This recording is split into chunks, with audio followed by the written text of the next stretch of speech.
నమస్తే. ప్రస్తుతం మనతో పాటు ప్రముఖ ఆధ్యాత్మికవేత్త, ఆస్ట్రాలజర్ బ్రహ్మశ్రీ శ్రీనివాసుల అనంతరామ శర్మ గారు మనతో ఉన్నారు. గురుగారితో మాట్లాడేద్దాం. గురుగారు నమస్కారం. నమస్కారం అండి. సింహార్పణ. గురుగారు, మే నెలలో ధనుసు రాశి వారి పరిస్థితి ఎలా ఉండబోతుంది? ఓవరాల్గా ఈ నెల అంతా వీళ్ళకి ఎలాంటి ఫలితాలు ఉంటాయి? మే 14 నుంచి గురుగ్రహ సంచారం కూడా జరుగుతుంది. మరి వీళ్ళకి పాజిటివ్ అంటారా, నెగిటివ్ అంటారా? నిజంగా ధనస్సు రాశి అని చెప్పినందుకు వీరు ఏదైతే అనుకుని టార్గెట్కి బాణం వదులుతారో, రామధనస్సు ఏ విధంగా అయితే ముందుకెళ్తుందో వీరు ఆ విధంగా వెళ్తారు. అంటే వీరి టార్గెట్ని రీచ్ కావటానికి వీరే మార్గదర్శకులుగా మారి ముందుకు నడుస్తూ ఉంటారు. వీరి ఆలోచనలు ఎక్కువ కూడా తెల్లవారుజామున వచ్చే ఆలోచనలు సఫలీకృతం అవుతూ ఉంటాయి. లేదు రాత్రి 11 తర్వాత ఆలోచిస్తే సఫలీకృతం అవుతాయి. అంటే ఆ టైంలో వీళ్ళకి బ్రెయిన్ షార్ప్గా ఉంటుందా? మంచి నిర్ణయాలు తీసుకుంటారా? పీస్ఫుల్ సమయం కదా అది. అప్పుడు కనుక ఆలోచిస్తే తప్పకుండా వీరికి మంచి మంచి ఆలోచనలు వచ్చే అవకాశం ఉంటుంది. తద్వారా దాన్ని 1-2 సార్లు ఫిల్టర్ చేసుకొని, మంచి ఆలోచన ఫిల్టర్ ఎందుకు చేయాలి అంటే, మంచి ఆలోచనని ఇవ్వడం భగవంతుడి వంతు. దాన్ని మనం సక్రమంగా ఏ విధంగా ముందుకు వెళ్ళాలి అని నిర్ణయం తీసుకొని ముందుకు వెళ్ళడం మన వంతు. భగవంతుడు ఆలోచన, మంచి ఆలోచన ఇట్లా వెళ్ళిపో నీకెందుకు అంటాము, కానీ అక్కడ దాకా వెళ్ళాలి కదా. దాన్ని ఇదంతా మన చేతుల్లో ఉంటుంది. మధ్యలో ఏ ఆటంకాలు రాకుండా ఎవరిని పట్టుకుంటే అక్కడ దాకా వెళ్ళగలము. ఇటువంటివన్నీ కూడా మన వంతు అవుతుంది.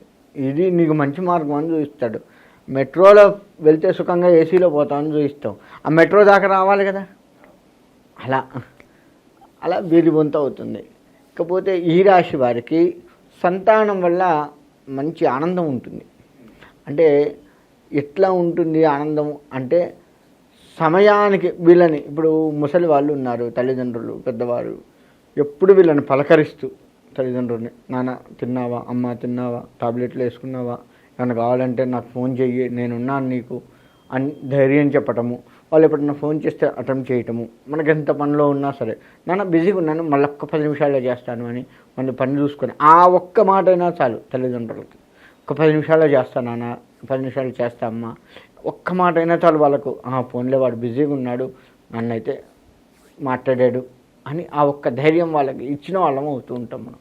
తర్వాత 10 నిమిషాలకి నిజంగానే మనం చేసి, ఏంది ఎందుకు ఫోన్ చేసావు, బాధ ఉండి చేయొచ్చు, సంతోషం ఉండి చేయొచ్చు. ఏదన్నా వాళ్ళు మనతోటి కాకపోతే ఎవరితో పంచుకుంటారు.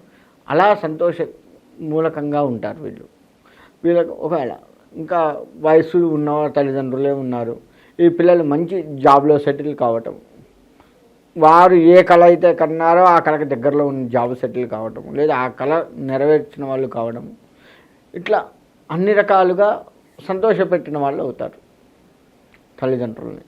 ఆ విధంగా ఈ యొక్క విద్యార్థులు మంచి ర్యాంకు సంపాదించడం. ఇప్పుడు మనకి ఎట్లాగో 10th ఎగ్జామ్స్ ఈ నెలలోనే ఏమో వస్తున్నాయి, రిజల్ట్ కూడా. ఆ రిజల్ట్ కూడా వీళ్ళకి ఆనందాన్ని కలిగించడం, పిల్లలకు వచ్చిన రిజల్ట్ తల్లిదండ్రులకు ఆనందాన్ని కలిగించడం, ఈ విధమైన మంచి మంచి ఆనందాన్ని తల్లిదండ్రులకు ఈ రాశి వాళ్ళు ఇస్తూ ఉంటారు. కాబట్టి ఈ నిజంగా చెప్పాలంటే ఈ రాశి వాళ్ళు అన్ని రంగాల్లో కూడా అనుకున్నట్లుగా ముందుకు వెళ్తారు. రామబాణం ఎట్లయితే వదిలారో ఆ విధంగా ఎటువంటి ఆటంకాలు లేకుండా ముందుకు వెళ్తూ ఉంటారు. అందులో ఎటువంటి సందేహం లేదు.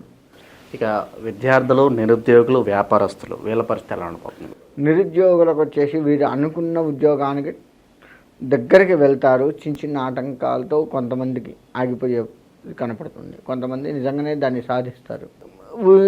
విద్యార్థులు కూడా అంతే, టార్గెట్ని రీచ్ అవుతూ ఉంటారు. ఎక్కువ శాతంగా టార్గెట్ దగ్గరికి వెళ్తూ ఉంటారు, అందులో సందేహం లేదు.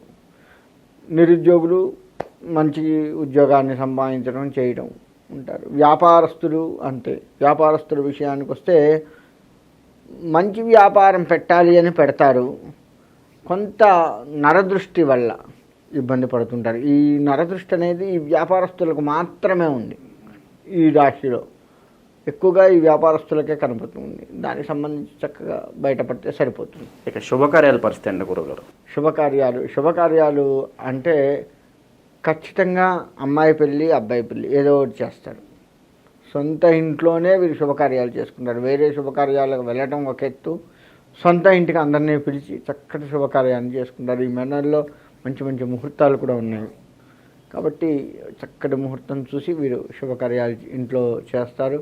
ఇంటి దేవుణ్ణి ఎక్కువగా ఈ రాశి వారు కొలుస్తూ ఉంటారు. ఇంటి దేవుడికి పెట్టకుండా ఉండలేని పరిస్థితి వీళ్ళకి వస్తూ ఉంటుంది. ఈ రాశి వారికి ఖచ్చితంగా ఇంటి దేవుడి ఆరాధన ఏదో ఒక సందర్భంలో చిన్న కష్టం వచ్చినా ఇంటి దేవుణ్ణి ఆరాధించాలి, కొన్ని కొయ్యాలి, ఏదో చేయాలి అని ఇంటి దేవుణ్ణి ఆరాధిస్తూ ఉంటారు. శుభకారమూలకంగా కూడా ఇంటి దేవుణ్ణి ఆరాధించి శుభకార్యాలు చేస్తూ ఉంటారు. ఎదురికి ఇంటి దేవుణ్ణి ఆరాధిస్తూ ఉంటారు ఈ రాశి వారు.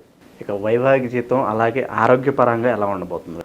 ఆరోగ్యం అంటే చాలా బాగుంటుంది, అందులో ఎటువంటి సందేహం లేదు. ఆరోగ్యం గురించి ఆలోచించేది ఏం లేదు.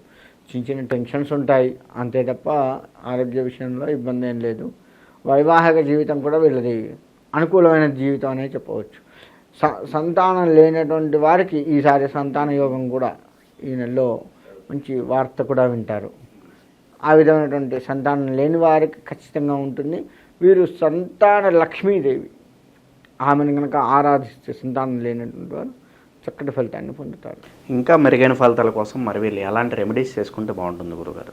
ఇంకా మెరుగైన ఫలితాలు అంటే వీళ్ళకి కుజుడు కొంత ఇబ్బంది పెట్టేది కనపడుతుంది. సుబ్రహ్మణ్యేశ్వర స్వామి ఆరాధన చేస్తే ఇటు సంతానానికి, వైవాహిక జీవితానికి, వ్యాపారానికి, విద్యకి, అన్నిటికీ, ఉద్యోగానికి, ఇలా అన్నిటికీ సుబ్రహ్మణ్యుడు సెట్ చేస్తాడు. కాబట్టి సుబ్రహ్మణ్యేశ్వర స్వామి కళ్యాణం కానీ, సుబ్రహ్మణ్యేశ్వర స్వామి ప్రదక్షిణ నమస్కార అభిషేకాలు కానీ ఖచ్చితంగా సుబ్రహ్మణ్యేశ్వర స్వామిని మంగళవారం నాడు, ప్రతి మంగళవారం అసలు ప్రతిరోజు వీలుంటే వెళ్ళటం మంచిది.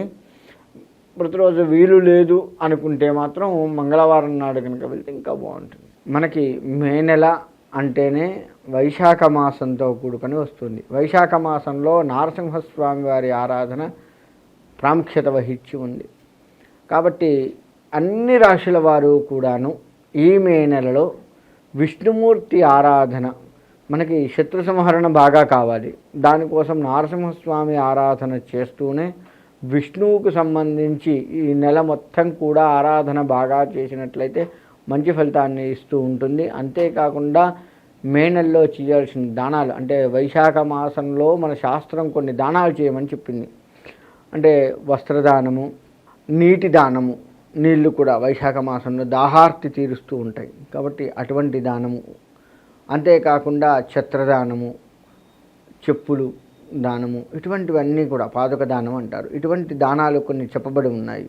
వాటిని కనుక తెలుసుకొని చేసినట్లయితే తప్పకుండా అన్ని రాశుల వారికి ఈ దాన ఫలితం మనకి అంది వాటి నుంచి కాస్త మనం ఉపశమనం పొందే అవకాశం ఉంటుంది. కాబట్టి అన్ని రాశుల వారు కూడాను ఈ నెలలో దానాలు చేస్తూ విష్ణుమూర్తి ఆరాధన బాగా చేసినట్లయితే విష్ణువు ప్రీతిగా మనం ఏది చేసినా సరే మన యొక్క కష్టాన్ని ఆయన తీసివేసి, మన శత్రువుల్ని ఆయన తీసివేసి, మనల్ని పెడదోవ పట్టకుండా మనకి కూడా స్వామివారి యొక్క అండదండలు ఉండి చక్కగా మన ఈ మే నెలలో వచ్చే ఒడిదుడుకులు ఏవైతే ఉన్నాయో అవన్నీ కూడాను బయటపడటానికి విష్ణు ఆరాధన ఎంతైనా మంచిది. కాబట్టి అందరూ కూడా ఈ విధంగా చేసుకోండి. మీ జాతక ఫలితాలను పట్టి మనం ఇప్పటివరకు చెప్పుకున్నాం కదా, దాంట్లో మన జన్మకుండలు ఎలా ఉంది ఏంటి చూసి దానికి ఏమైనా పరిహారాలు అంటే మీ దగ్గరలో ఉన్నటువంటి వేద పండితులను ఎవరినైనా సంప్రదించినా, లేదు మమ్మల్ని సంప్రదించినా సరే దానికి చక్కటి పరిష్కారాలు చూసి పరిష్కారం చేసి మీకు మంచి ఫలితాన్ని అందివచ్చు. కాబట్టి ఆ విధంగా చేసుకొని అందరూ కూడా శుభంగా చక్కగా ఉండాలని కోరుకుంటున్నాను.